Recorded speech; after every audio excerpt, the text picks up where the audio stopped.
Graça e paz, igreja, amém? Então, eu estive há umas semanas atrás, estive num culto de mulheres e eu preguei sobre uma mulher da Bíblia que pouco é falada. Quem aqui já ouviu falar de Jael? Jael. Quem já ouviu? Quem não ouviu, melhor, quem não ouviu? Então, a gente hoje vai falar sobre Jael, vocês vão saber quem é Jael. Não é Jaelson, né? Jaelson, não, é Jael. E esse culto, ele tem a missão, esse culto que eu fui ministrar, de falar de mulheres da Bíblia, mulheres que, de certa forma, Deus usou. Mas, assim, hoje nós não estamos no culto das mulheres aqui, amém, igreja? Nós estamos no culto da igreja e a gente vai pegar essas aplicações da palavra e trazer para nós como homens e mulheres de Deus, tá bom? Porque eu quero separar algumas pessoas para eu pregar, alguns personagens bíblicos, mulheres também, e ver que pessoas, na hora certa, no dia certo, no momento certo, agiram de forma extraordinária e mudaram toda uma história, mudaram toda uma situação. E a gente sabe, uma coisa que eu até falei da outra vez, que o pastor até sempre comenta, que a gente sabe que não teve 2 Davis, não teve 2 Josués, não teve 2 Neemias. Cada um desses personagens da Bíblia, essas pessoas que Deus levantou, chamados até heróis da fé, foram únicos que Deus levantou naquela situação, naquela região, naquela cultura. Mas a gente consegue pegar as aplicações, o que elas tiveram de peculiaridade, de ensino, e trazer para nós.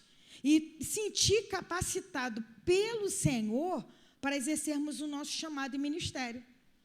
Eu acredito que não tem mais Jael aqui, vocês vão saber como essa mulher era, e eu não vejo aqui na igreja, de repente eu vejo um pouquinho uma pessoa ali chamada Marlete. Vocês vão entender. Mas assim, essa Jael aqui, eu acho que era Marlete, né? Era uma Marlete lá, mas uma mulher que Deus usou de uma forma tão profunda e com as armas que ela tinha nas mãos. Às vezes a gente hoje tem sido pregado muito na questão do feminismo, da mulher poder, da mulher, do empoderamento. Quando a mulher ela começou a querer realmente poder de voto, a causa da mulher era até justa, ela queria ter poder de votar, porque a mulher não era contada, nem no Antigo Testamento a mulher era contada. Quando a Bíblia fala que tinham 600 homens, sempre fala assim, tinham 600 mil homens, fora mulheres e crianças. Então, você podia triplicar, que eram umas 1.800 pessoas. Sempre a mulher foi tirada. Quando surgiu o movimento mesmo, o primeiro movimento da mulher querer ter parte na política, era uma forma legítima, mas sabe que tudo que é meio legítimo, Satanás entra no meio e deturpa. E hoje está essa bagunça, né, que a mulher ela pode viver sem um homem. Gente, mulher não pode viver sem um homem. Vocês estão entendendo? Não, você vai entender, Marlete, não é questão de que você tem que casar, você tem... A gente é um organismo vivo. Você, para nascer, precisou de quem? Mamãe e papai. Você, para ter teus filhos, precisou de quem? Você e do papai das crianças. Tem como a gente fazer filho? Eu posso ir lá no banco e comprar lá. Mas o que está lá não foi de um homem? Doado, mas foi? Então, a gente, às vezes, fala assim, eu posso. A gente pode fazer muita coisa, como eu já falei, a gente pode fazer muita coisa, mas não é o natural, não é a forma natural. A mulher, ela consegue abrir uma tampa de azeitona? Consegue. Mas por que não fala assim, marido, toma aqui que eu não consigo abrir, abre aqui para mim? Eu não consigo, não. A corda do violão não toco, não. Mas, entendeu? Hoje está se falando muito isso e a mulher tem perdido essa identidade de mulher. Mas não vou falar sobre mulher, tá bom, gente? Então, abra sua Bíblia, por favor, no livro de Juízes. Juízes, capítulo 4. E eu vou falar da estratégia dessa guerra, dessa situação. Eu queria que você pegasse para você o que Deus tem colocado na sua mão e usasse dessa autoridade. Um outro dia, a gente estava conversando no carro, a Kátia estava falando, né, que ela teve um sonho, e Deus falava assim, não foi, Kátia? Deus falava assim, usa da autoridade que eu te dei. E Deus tem nos dado autoridade para usar. Só que a gente se acovarda, não é verdade? A gente não se acovarda? Sim ou não? Sim. Uma situação, às vezes, você está ali na frente da tua casa, uma situação do vizinho que está te inquirindo, perturbando. Você não usa da autoridade. Você quer ir lá brigar. Mas qual é a autoridade que Deus me deu e Deus te deu? Oração. Qual a autoridade que Deus me deu e Deus te deu? Expulsar demônio. Eu estava conversando com uma pastora amiga minha essa semana. Eu fui fazer uma entrega para ela e aproveitamos conversando. Ela conversando de um filho que ela tem. Ela é pastora. O esposo dela é pastor. Ela tem 2 filhos. E o filho mais novo está dando muito trabalho para ela, muito. Eles têm uma situação financeira boa. Não é piada, não. Eles têm uma situação financeira boa, ela é formada, tem várias faculdades, o marido dela é escritor de livros, os filhos são inteligentes, só estudaram em escola particular. Por que eu estou falando isso? Porque uma das coisas que a sociedade fala é que quem faz algumas coisas erradas aí é porque nasceu na favela, não é? O filho dela se envolveu com drogas e foi vender droga.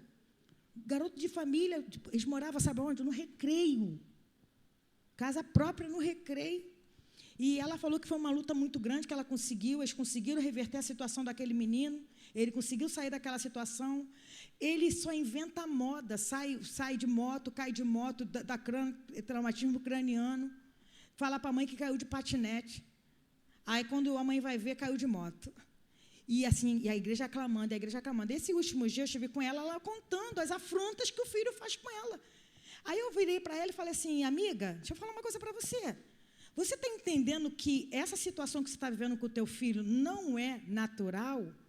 Que isso é espiritual? E o que é espiritual, a gente precisa agir espiritualmente? Porque o filho dela estava fazendo afrontas para ela, gente, que o filho e a nora estavam fazendo afrontas para ela que, sinceramente, eu já tinha dado uns 10 tapas na cara dele. E olha que eu não sou uma pessoa de dar tapas na cara de ninguém. Não sou. Mas assim, gente, eu não vou falar aqui porque não quero expor. Mas assim, afrontas terríveis. De chamar a mãe de mentirosa, de chamar a mãe de... Você está entendendo? E eu falei para ela, você precisa usar da autoridade que Deus te deu. Guerreia, que isso é guerra espiritual, querida. Começa a enfraquecer esse demônio. Porque, gente, como que demônio age? Já vou entrar na palavra. Como que demônio age? Demônio faz muito barulho. Como que algumas situações de políticas aí, elas parecem que são bem mais avolumadas. Elas fazem muito mais barulho do que é. Porque quando você vai lá nas pesquisas, você vê que não está ganhando tudo isso. Mas fazem muito barulho, aí você fica o quê? Amedrontado. Juízes capítulo 4. Você fica amedrontado, você fica recuado. Mas o diabo só faz barulho. E quando ele faz barulho e você usa das armas que Deus está te dando, repreendendo em nome de Jesus, se é filho, você repreende como filho. Se é demônio, você vai repreender como filho? Existe isso? Vamos lá, se lembra de Jesus com Pedro? Numa situação, Pedro falou, tu és o Cristo, o Filho do Deus vivo. E Jesus falou, Pedro, parabéns. Mas né, você não teve essa descoberta por causa de você. O Espírito Santo te revelou, mas isso aí, sou eu sim. Ele entendeu. Numa outra situação, quando Pedro estava, não, eu estou pronto de fazer contigo. Arreda-te, Satanás. Quem é você para me fazer voltar atrás naquilo que é propósito de Deus? Não nessas palavras, mas... Porque a gente precisa identificar, gente, nas nossas lutas diárias, o que é espiritual e o que é carnal. O que é carnal, a gente vai na parte... Vamos falar de filho. O que é carnal, a gente pega o chinelo, a vara de goiaba, não é verdade? Bota de castigo, tira o celular. Não é assim que a gente faz quando vai corrigir um filho? No que é carnal. E quando é espiritual, o que eu uso da autoridade que Deus me deu? E eu repreendo. Eu falei para ela, eu vou te ajudar nessa oração, eu vou te ajudar nisso, eu vou estar orando junto com você. Porque não é normal isso, um filho agir dessa maneira. E Deus tem colocado em nossas mãos armas. Mas qual será a arma que Deus tem colocado? Será que a arma que Deus coloca na minha mão é a mesma que Deus coloca na mão da Helena? Sim ou não? É a mesma que Deus coloca na mão da Margarete? Sim ou não? Não. Porque somos seres individuais. Não somos iguais. Não é todo mundo que é de muita oração, não é todo mundo que é de louvor, muito louvor, não é todo mundo que é de ação social, não é todo mundo que visita presídio, não é todo mundo que vai em hospital. Não é assim? Mas se a gente usar das armas certas, na posição certa, a gente consegue, não consegue? Então, vamos lá? Juízes, capítulo 4. Eu vou estar fazendo a leitura dele e depois eu vou entrar com as aplicações dessa palavra. Olha só o que diz. Eu quero que vocês prestem atenção no versículo 1, que eu vou ler agora, e depois, para vocês entenderem que não há injustiça em Deus. Tá? Porém, os filhos de Israel tornaram a fazer o que era mal aos olhos do Senhor, depois de falecer Eude. E vendeu o Senhor na mão de Jabim, rei de Canaã, que reinava em Azor, e Sísera era o capitão do seu exército, o qual habitava em Arosete dos gentios. Então os filhos de Israel clamaram ao Senhor, porquanto ele tinha 900 carros de ferro, e por 20 anos oprimia violentamente os filhos de Israel. Segura essa primeira parte aí, só para a gente poder explicar um pouquinho, depois eu vou voltar. Não fecha sua Bíblia, não. Qual é esse tempo aqui que o povo de Israel estava vivendo? O povo de Israel, você sabe que Deus levantou através de Abraão, e Abraão, né, através dos filhos, Isaque, Jacó, e eles vieram, cresceram muito, foram parar lá no Egito. Deus levantou Moisés, libertou o povo do Egito, levou o povo quase na terra, quando quase chegaram lá, Moisés morreu, e Josué foi a pessoa que Deus permitiu que liderasse o povo até entrar dentro de Canaã. Quando o povo entrou dentro de Canaã, na terra que mana leite e mel, o povo estava bem, o povo estava legal, estava tudo ok, estava tudo ok. Só que o povo começou, por falta de liderança, Josué já tinha morrido, não tinha, talvez, porque a liderança que Deus queria sobre o povo era a teocracia, que é o que Deus quer para nós. Não é democracia, não é anarquia, não é nada disso, é a teocracia. O que é a teocracia? Deus no governo. Então, quando a gente lê os Juízes, seria um tipo de governo que Deus queria para o povo. Deus não queria levantar reis, não precisava, porque Ele é o rei poderoso que poderia governar.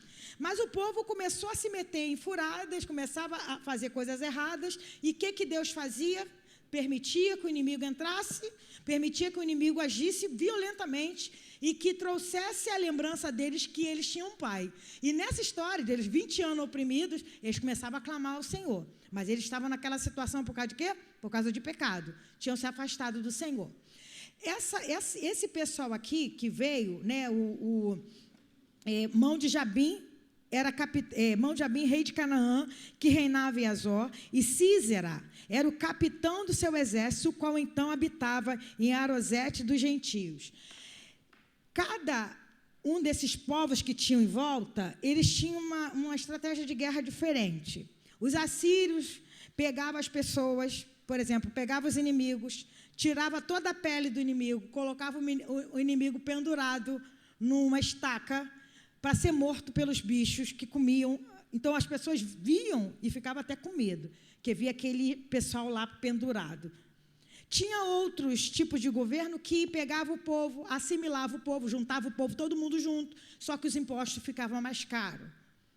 Tinha uns que pegavam, matava todo mundo, só ficava com as mulheres e com as crianças. Qual era a estratégia desse povo aqui? Esse povo, Sísera principalmente, o que ele fazia?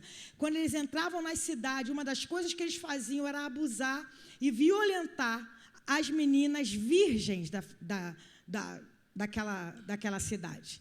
E a Bíblia fala que por 20 anos, eu estou falando isso porque vocês vão entender o desfecho da história, por 20 anos oprimia violentamente os filhos de Israel.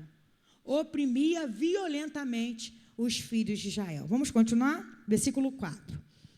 E Débora, mulher profetisa, mulher de Lapidote, julgava Israel naquele tempo. Ela sentava-se debaixo das palmeiras de Débora, entre Ramá e Betel, nas montanhas de Efraim, e os filhos de Israel subiam a ela em juízo.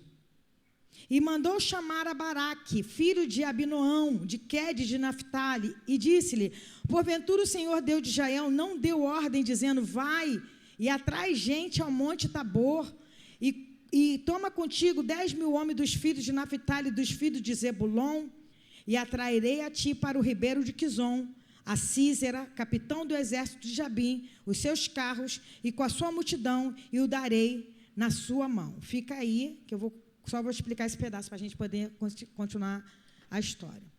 O povo começa a clamar, e existia já naquele tempo uma juíza. Na Bíblia não conta sobre outra mulher que era juíza. Débora foi a única juíza. O que era juíza naquela época? Ela era, né, não é essa juíza que a gente às vezes vê nas cortes que ganham salários altíssimos, não. Ela julgava mesmo as causas e, além de juíza, ela era profetisa.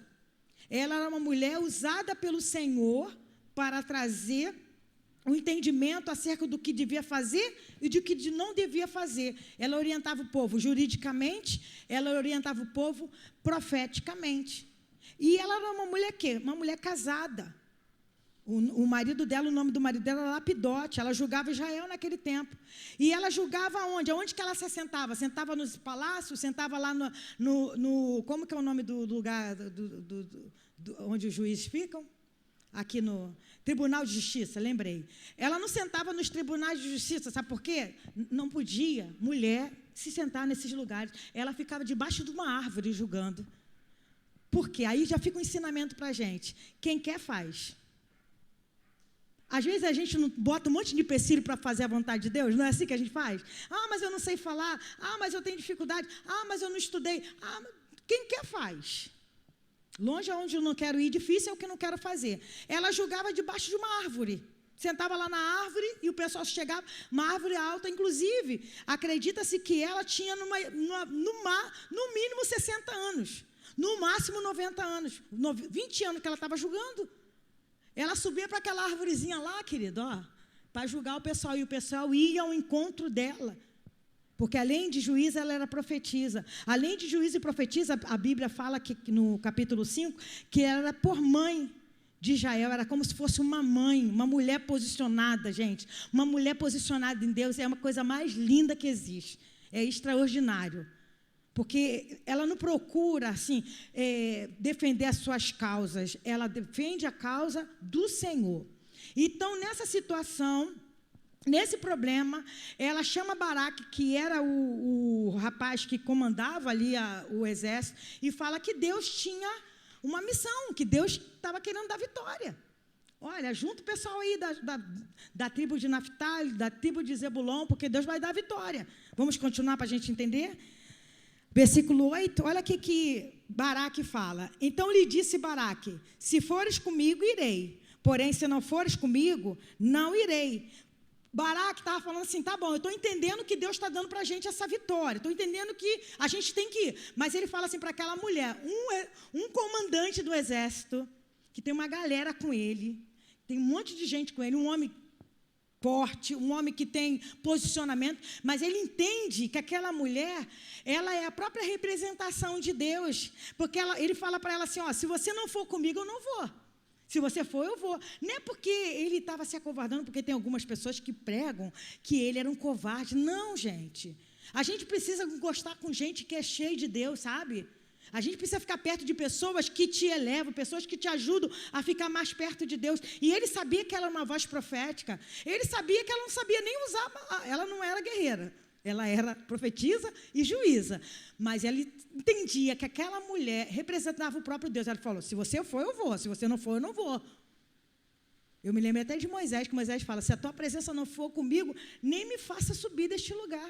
Porque a presença de Deus é tudo que a gente precisa. Olha a continuação, versículo 9. A gente já vai ficar nesse texto, tá, gente? Nem se assuste, não vou demorar muito, não.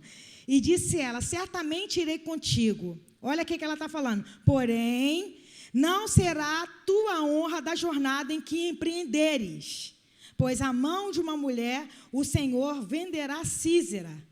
E Débora se levantou e partiu com Baraque para Quedes.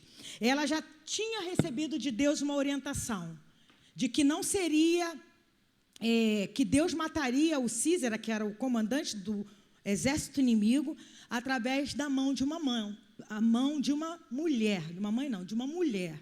Então ele falou assim, ó, eu vou contigo, mas você vai lá, só que você não vai receber honra não, porque Deus vai colocar a mão de uma mulher. Se você lê até aqui, qual o entendimento que você tem? Débora está com ele, quem vai receber a honra é Débora, porque ele mesmo falou que não iria se ela não fosse. Débora está puxando sardinha para si mesmo. Mas, cenas dos próximos capítulos, vamos lá. Olha o que diz aqui. Versículo 10, agora eu vou me adiantar bem. Então Baraque convocou a Zebulon e a Naftali em Quedes, subiu com 10.000 homens após ele, e Débora subiu com ele. Débora foi junto, ela confirmou e foi. E Éber, Queneu, se tinha apartado dos queneus, dos filhos de Obabe, sogros de Moisés, e tinha estendido as suas tendas até ao carvalho de Zaanaim, que está junto a Quedes, e anunciara a Sísera que Baraque, filho de Abinoão, tinha subido ao monte Tabor. E Sísera convocou todos os seus carros. Quantos carros tinha? 900 carros de ferro.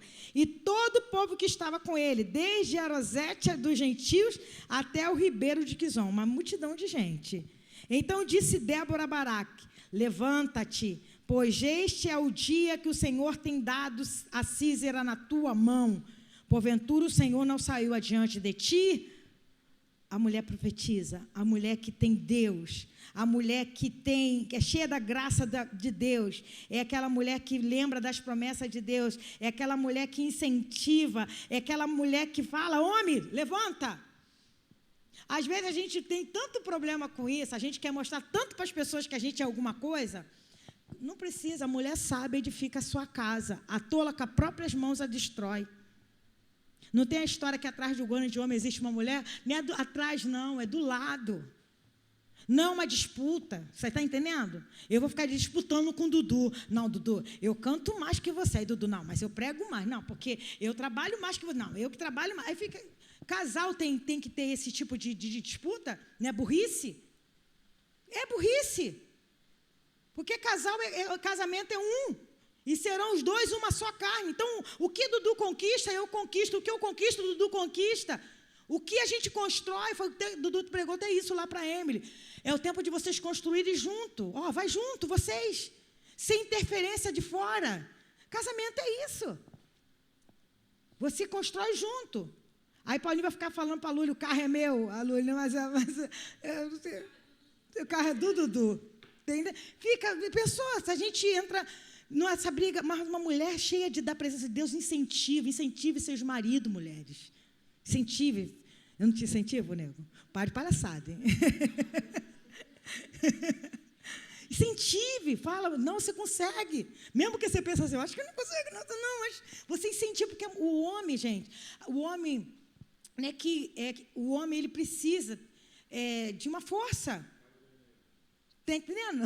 Aí, que fala, só porque a gente é minoria, né? A pastora Cassara está falando, de ser empurrado. Mas empurra com carinho. Olha o que ela falou para ele aqui no versículo 14. Levanta-te. Este é o dia que o Senhor tem dado a Sísera. Porventura o Senhor não saiu adiante de ti. Tem mulheres que menosprezam seus maridos. Tem mulheres que xingam. Fala, mas você é burro mesmo, hein? Tu é burro mesmo. Por que tu agiu desse... Homem, tu é muito burro. Não sei porque eu casei contigo. Gente, isso é palavra para se usar... Eu estou falando isso porque tem pessoas que agem assim. Por isso que não dá, a pior coisa da minha vida foi ter casado com você. Olha onde eu estou. Eu me lembro da esposa do Barack Obama. Eles foram numa festa, e lá, na festa, o rapaz que estava servindo, um dos rapazes, garçons da festa, tinha sido um ex-namorado da esposa Michele, né? Michele, o nome dela? Da Michele. Tinha sido um ex-namorado.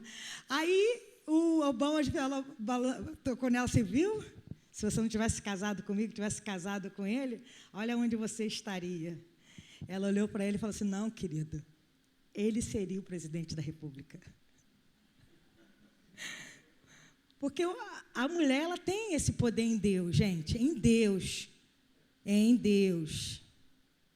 Quem sabe quantas foram as vezes que Michele incentivou aquele homem, quantas foram eleições que ele tentou ganhar e ele não ganhou. Não estou falando para a presidência, não.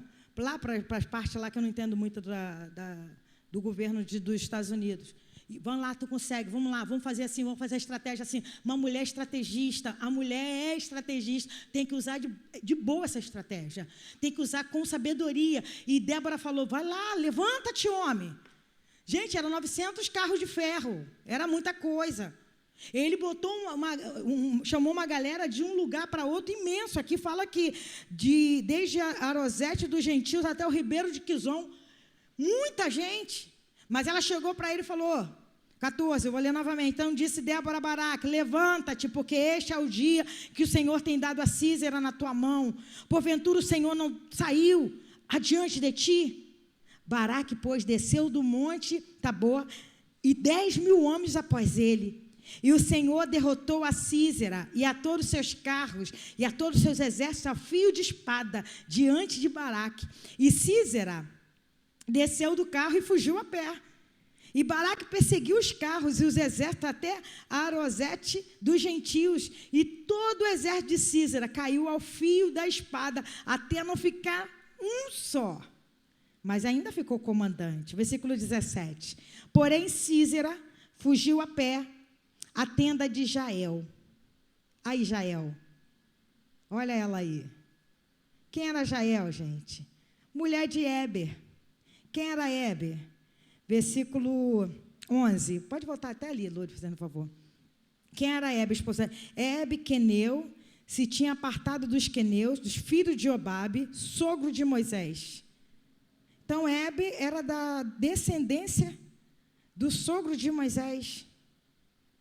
Eles eram pessoas que eram nômades, tipo aqueles beduínos que falam que vivem lá no deserto. Eles não tinham lugar próprio. Como eles eram meio neutros, porque o que acontece? Lá até hoje é muito assim.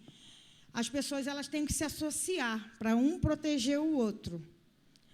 É uma nação, se associa a outra, assim como a gente tem aqui o Mercosul, essas coisas todas. Jael, esse pessoal dos queneus, eles eram neutros. Então, quando Sísera fugiu, o comandante do exército inimigo fugiu, correu ao encontro daquele lugar de Jael. Olha o que diz o versículo 18. Vamos 17 primeiro. Porém, Sísera fugiu a pé à tenda de Jael, mulher de Éber, queneu, porquanto havia paz entre Jabim e o rei de Azor e a casa de Éber, o queneu. Olha só, olha a estratégia que eu achei maravilhosa isso. E Jael saiu ao encontro de Sísera. Quem foi ao encontro de Sísera? Jaelson. Jael foi ao encontro, ela foi lá, ela foi ao encontro dele. Vem cá, meu querido. O encontro do inimigo. Não tem aquele filme Dormindo com o Inimigo? Quase isso. Olha só. Jael saiu ao encontro de Sísera e disse-lhe, entra, Senhor meu, entra aqui, não temas. Ele entrou na tenda e ela o cobriu com uma coberta. Uma mulher gentil, gente. Que mulher gentil. Estratégia de guerra, gente. Estratégia de guerra. O inimigo está lá gritando, a gente está gritando junto com ele. Tem hora que você tem que parar de gritar. Deixa ele gritar. Uma hora ele cansa. Está lá o inimigo gritando e você grita mais alto. E fica aquela palhaçada. Ela foi ao encontro dele. Ele esbaforido, com certeza. Sujo de sangue, com certeza. Todo estrupiado, porque estava vindo de uma guerra, com certeza. Ela saiu ao encontro e falou, entra aqui, pode ficar, fica em paz. Cobriu ele com uma cobertinha, botou ele debaixo da cobertinha, olha o restante, versículo 19. Então ele lhe disse, peço-te de beber um pouco de água, porque tenho sede. Ela deu água para ele? Não, água é coisa de pobre. Ela abriu um odre de leite e deu-lhe de beber e o cobriu.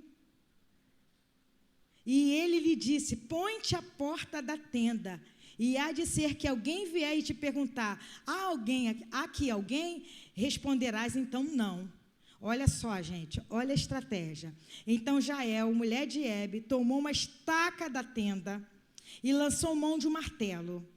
E chegou-se mansamente a ele e lhe cravou a estaca na fronte, eu sempre falo fronte, na fonte, de sorte que penetrou na terra, estando ele, porém, no profundo sono e já muito cansado, e assim morreu. E eis que, seguindo Baraque a Sísera, Jael lhe saiu de novo ao encontro agora de Baraque e disse-lhe, vem e mostrar-te o homem que busca. E foi a ela, e eis que Sísera jazia morto com a estaca na fonte. Assim Deus naquele dia sujeitou a Jabim, rei de Canaã, diante dos filhos de Israel.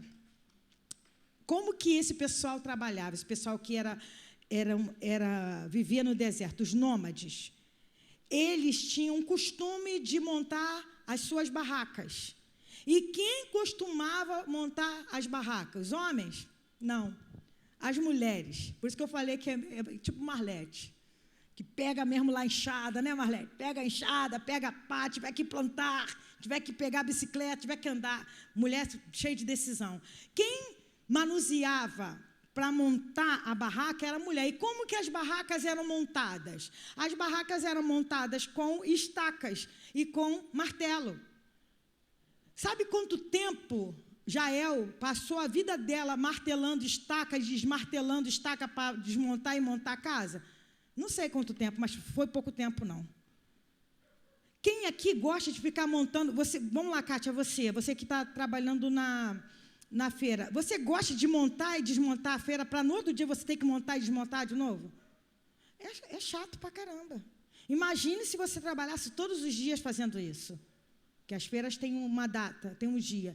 Ela fazia isso de tempos em tempos. Ela já estava cansada de ter que martelar a estaca. Ela já estava experiente também. De uma só ela dava uma martelada. Quantas vezes nós, mulheres, vou falar de nós agora, para botar um preguinho na parede, a gente pega o martelo e acerta tudo menos o prego. Aí tem que chamar os maridos. Mas quando a gente vai treinando, a gente não acerta direitinho, já não fica melhorzinho. Mas tem hora que o prego fica meio torto. Mas a experiência que a gente vai usando o martelo, a gente aprende a pregar um prego, a usar uma parafusadeira, a usar uns negócios. Aquela mulher, ela tinha experiência em quê? Ela tinha experiência na estaca e no martelo. Ela ia matar aquele homem de que maneira? Ela ia pegar uma espada, ela sabia mexer com espada? Não. Primeiro que ela tratou ele com gentileza. E às vezes nas nossas guerras, gente, eu falo de guerras espirituais, e guerras também dentro do espiritual, a gente sabe que lidar com pessoas, Deus vai chamar você para ser gentil com o teu inimigo. A palavra de Deus fala isso.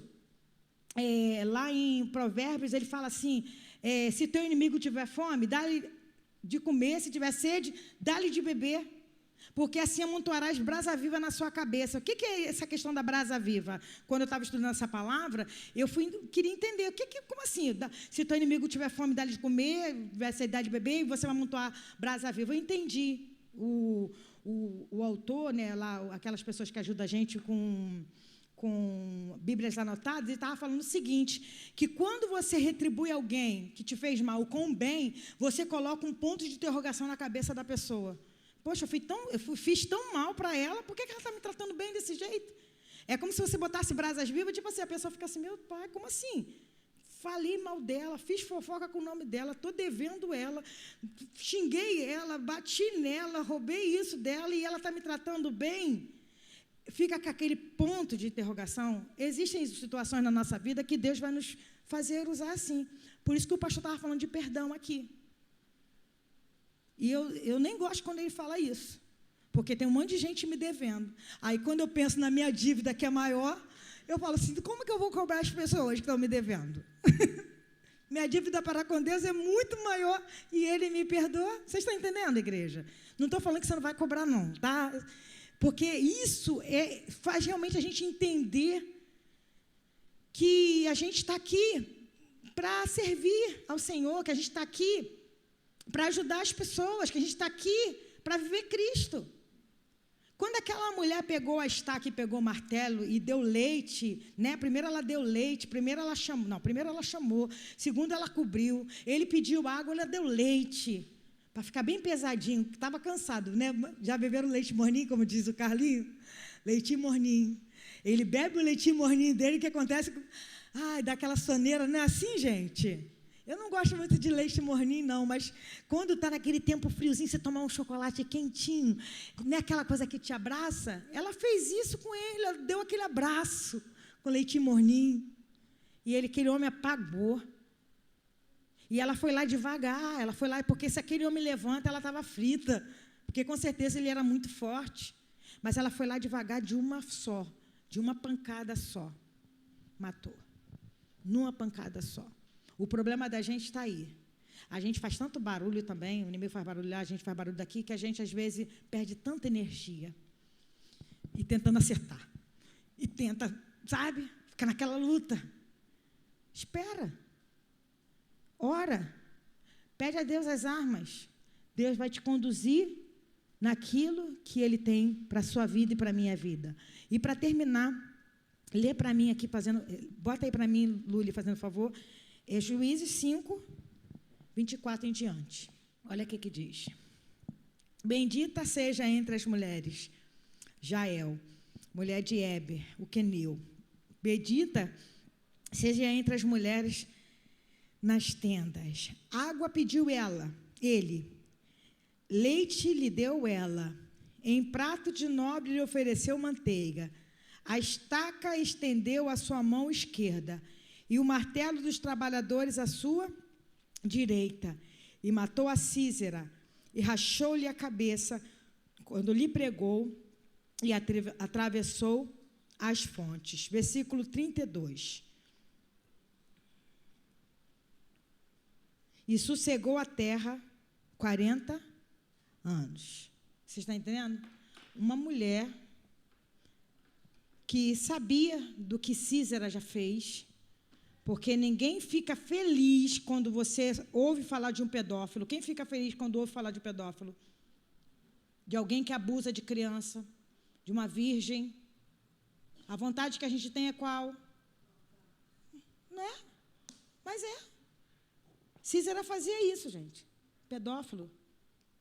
Abusava das mulheres virgens da cidade que era subjugada. Fazia isso. Mas aquela mulher ali, Jael, aquela mulher rústica, talvez, aquela mulher, né? Jeitão próprio dela, vivia no deserto, vivia montando estaca, montando tenda, apertando estaca. Aproveitou a oportunidade que teve e matou o inimigo de Jael. E por causa da atitude de Jael, Jael teve paz por 40 anos. Gente, 40 anos é tempo pra caramba. 40 anos é tempo pra caramba. Uma mulher que tomou uma atitude no momento certo, na hora certa. Sabe quando é falado de Jael no resto da Bíblia? Nenhuma outra vez. Ela não está nem na galeria de Hebreus, não está lá. Porque existem mulheres, as duas mulheres que estão na galeria, se eu não me engano, é Raabe e Sara. Só, de mulheres. Raabe e Sara. Não está nem lá em Hebreus 11. Mas ela, na hora certa, no momento certo, ela fez o que tinha que fazer e o povo ficou em paz por 40 anos. Ela não procurou notoriedade, ela não procurou ser renomada. Quem falou que seria pela mão de uma mulher foi a profetisa Débora. Ó, você vai, Baraque, mas não vai ser pela tua mão. Você não vai receber o mérito, porque Deus vai dar a Sísera pela mão de uma mulher. E foi pela mão de uma mulher. Porque quando a gente lê Jael, a gente, por ser um nome mais difícil, a gente tem a impressão que é um homem, né? Mas era mulher, Jael. E Sísera parece que é uma mulher, é um homem. Por causa dos nomes, né?